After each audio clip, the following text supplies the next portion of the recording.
jeneza lina nafasi ya vijiti wala urembo. Utakapokufa mwili wako utaoshwa ukiwa mtupu kabisa, na watu ambao pengine hata ukuwafahamu. Nyashi kubwa, matiti mazuri, chuchu saa sita na uzuri wote wa nje vitakuwa vina maana tena wakati huo. Maisha haya ya mwili ni ya muda mfupi tu, na kile tunachokipambania sana leo, kesho kinaweza kisiwe na thamani yoyote ile. Ndio maana si busara kujivunia sana muonekano wa nje au mali za dunia, ukasahau utu na wema kwa wengine. Watendee watu vitu vizuri, heshimu kila mtu. Hujui ni nani atakayesimama karibu yako siku ya mwisho, au ni nani atakayehusika na taratibu zako za mwisho. Dunia ina mzunguko wake.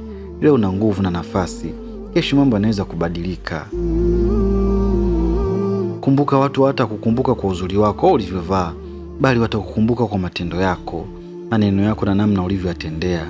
Hivyo basi, chagua kuwa mtu mwema, heshima na huruma, kwa sababu mwisho wa siku utu wako ndio utabaki kuwa kumbukumbu yako duniani.